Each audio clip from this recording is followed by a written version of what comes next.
For the first time since 2012, the Oregon Ducks are number one in the AP Top 25 poll. It is just the 9th time that they've been number one in the AP poll. 7 of those were in the 2010 season with Chip Kelly.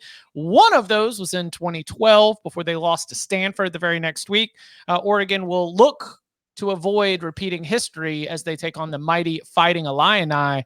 Tom, you did some blind resume texting. Mm-hmm. What do we think? What do we think about the latest changes to the AP poll? I think the AP poll is still full of people who love their own opinions a little too much because they thought these teams were going to be good before the season started. And even in a year where 17 of the 25 teams that were in the original preseason top 25 have lost like multiple games, they still cling to some of these basic ass teams. Talking to you people who've got Ole Miss ranked 13th or 14th or 15th. Like my blind resume yesterday was between Texas and Illinois. And the resumes were very similar. And my point was not Illinois is just as good as Texas, because it's not. Texas is better than Illinois. It's just that with those very similar resumes, by the way, the strength of record metric used by the college football playoff, Texas 13th, Illinois 17th. One of those teams is ranked 5th, one is ranked 20th. Meanwhile, Ole Miss, whose strength of record is 33, whose best win is South Carolina, and who has lost twice, including once to Kentucky, gets to remain ranked ahead of the 6-1 team that's beaten 3 ranked teams already this season and is playing another ranked team. It was also the worst game Penn State's had so far this season. So shout out to you voters who are I'm not going to say that, who are a little too in love with your own opinions. Did you know that in the CBS Sports 134, our comprehensive ranking of every FBS team, Tom, I found this morning as I was putting together the final report on it, our voters did not move Illinois after the win. But you know what they did do? Set Michigan packing. I mean, no team in the top 50. Well, because Illinois can't be good, but if you lose to Illinois, you have to suck. That seems fair. Oh, wait. Yeah. No, that's wrong. But that's no team in the top 50 dropped by more spots than the Michigan Wolverines in the CBS Sports 134. Absolutely tumbling nearly 20 spots after the result. And I even wrote a note in the report because I moved Illinois up on my personal ballot. I thought that was a really solid total team win. And I think that a bunch of the teams in front of them have done nothing to deserve being ranked ahead of the Illinois Fighting Illini based on resume. But man, what a statement that Illinois beats Michigan, and then the story is just about how bad Michigan is. So I felt for you, at least on the Illinois side. All right, hold on, I'm not done. Good. You've got voters like Eric Hansen who have 5-2 Alabama and 5-2 Ole Miss ahead of 7-0 Iowa State and 7-0 Indiana. So this isn't just an Illinois thing. This is just, I still think these teams have to be good no matter how often they show me they're kind of just okay. It drives me nuts. You're preaching to the choir to me right here. I will give the committee credit. Dropping Missouri, despite Brady Cook going to the hospital, getting the MRI, coming back and leading them from behind. They're like, so big deal. We're dropping you anyway. Still got blown out by A&M. I guess that was the reason A&M wasn't as impressive versus Mississippi State. So they're like, oh, that looks even worse. We're dropping you 2 more. There's a mindset that I think you have to come in, and it's hard to do, and I'm sure we've all been guilty of it, but you have to ask. And I think Texas is a great example, and I was trying to make this point before the Georgia-Texas game because we were having this conversation about, well, is this a playoff elimination game? Well, if Georgia would have lost that game, maybe we were all just really wrong about Georgia, and clearly we weren't. Like they go there, and it's like, but now I think you have to flip it and say, maybe we were wrong about Texas when you look at their wins. And I know you guys did this and we've talked about this.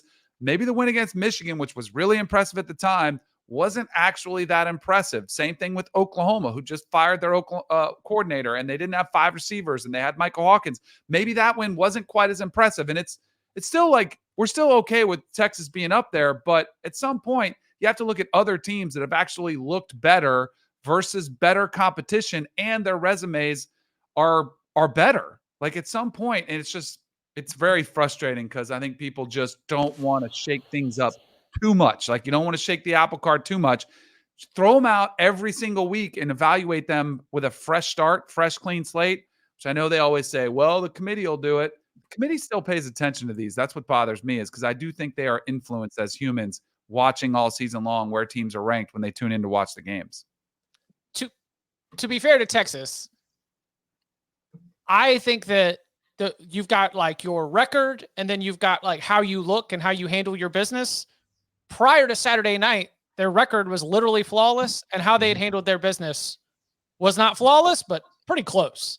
Pretty close, considering they'd lost their starting QB for a few weeks. Like I think that the way I felt about Texas, I don't think it was necessarily wrong, because the way I felt about going Texas, into the game. Yeah, I'm saying coming out of the game. Coming out of the game, Texas just looks a little bit more normal in the, like, we're just going to keep trading around these, all these top teams. There's not a monster, we thought it might've been Texas. We thought that, who knows? Like, we thought it might've been Ohio State. It's not Ohio State. Maybe it is Oregon, but I mean, we hadn't been ready to label Oregon as the monster at any time prior to the Ohio State game. I mean, it's not Penn State. And I know Penn State's undefeated. So I think that we've just got a group where we're gonna yell about, splitting hairs, but ultimately there is a larger collection of teams that are at the top of the sport. None of them look like the certified number one, but the thing about a top 25 is you do have to put numbers beside all the names. And so, they're going to continue to switch things out all throughout the season. And I really like yelling at the voters every week when they're wrong, where I think they're wrong. And sometimes they're right, but I like yelling at them. But it's also, I want to say, I understand the problem with preseason polls, which, we can go into forever. It's just when you're filling out your ballot on a Saturday, like, we work in this industry, we've got crap to do, but you've got to fill out your ballot and get it in early enough so that way they can publish the poll. So when you're going through it, you want to say, start with a clean slate every week. You can't sit there and evaluate every single team on a clean slate every week when you're up against the deadline of having to get the ballot in. So as you're filling out your ballot, you're just going to stick with what you already thought, and you're going to move some teams down a little bit, move them up a little bit, which is what ends up happening. So I get that, and I don't hold it against them. I just like to yell at them about it because it's fun. The biggest problem with polls and rankings is that in our sport, they matter a lot. The most important thing that, like, it's part of getting able to play for the championship. Like, that's why it should be taken so seriously. And you know how I handle that? By caring more about my conference than the playoff race. Oh, that's a new Tom. Because there's no polls in your conference standings. It's just who won games and who didn't. Yeah. And now that we've got these massive conferences, I mean, sure. Keep it local, eat local, shop local. Tom Fornelli says, care about your conference. Speaking of like conference races and things, have you guys considered that SMU doesn't play Clemson or Miami and like might have a really, really weird like tiebreaker situation going on here? Bud, we've been considering that since July. That's why people identified SMU as like, hey, we'll like watch out for SMU because they don't play Clemson, they don't play Miami. They went 8-0 in conference play last year. Won a whole bunch of games like that. The schedule has always been part of the SMU analysis, and also reasons why critics have said you're only propping up SMU because of the schedule, which is kind of fair. But yeah. Okay. So what about the football of it all? The football of SMU? Yeah. Because when you say, have you considered, I'm hearing that you're suggesting they're going to be a fly in the ointment of this Clemson, Miami, get 2 top 10 teams to play for the ACC championship, give your conference the best chance to have 2 teams in the college football playoff. It's certainly possible, right? 3. I don't know that it's going to play out that way, but like it's 3 really ACC. That's the fly in the ointment. What? I mean, that if they could have 3, because Mackenzie was saying that shout out Mackenzie.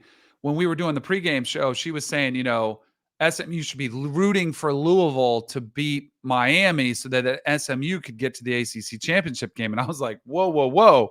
I'm like, no, they should be rooting for Miami to win, go unscathed, 1-loss Miami against 1-loss Clemson.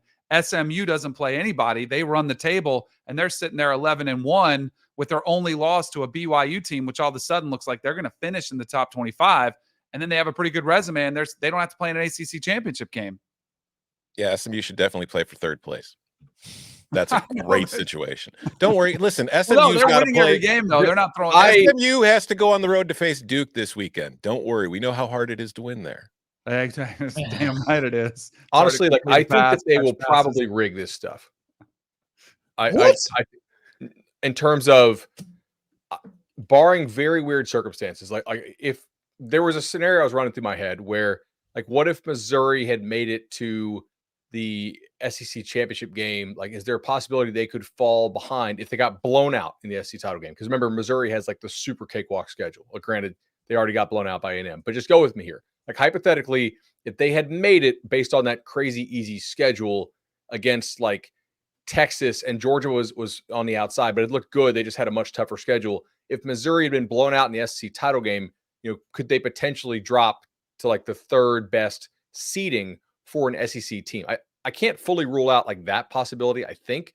But if you're talking about teams that have somewhat similar resumes entering the weekend, I think the committee's going to rig it in terms of not dropping anybody who plays in a conference title game below somebody who did not. Because one of their biggest fears as a business, and we do root for a business here, unfortunately, is the devaluation of the conference championship game. So I very strongly feel, barring like really disparate resumes pre-game, that they will rig this thing.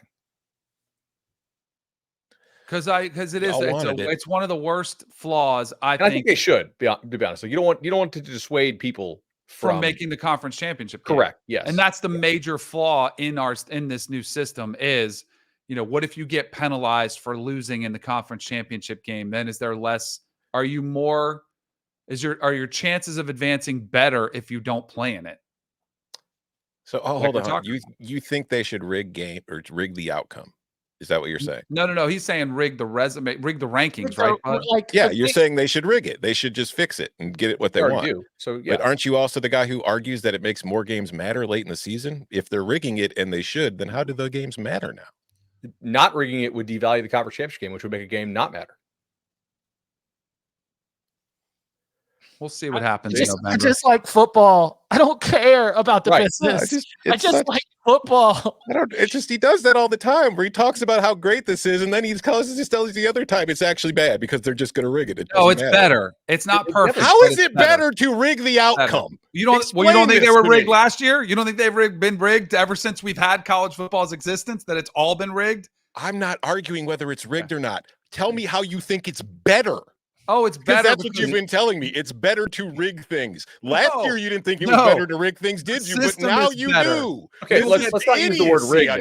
That's probably. I mean, it's just giving preference to teams that made the conference championship game. How about that? Then just put that in the rules. Don't rig it.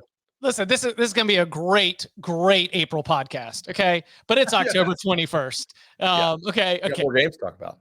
And when you project out to a 14-team model with the automatic bids, that's essentially what I think is being said here, because then you would almost have it like this conference 1 versus this conference 4. This conference 1, like you could almost like seed it out like a World Cup bracket along those with group winners and things like that. But again, fantastic April podcast content.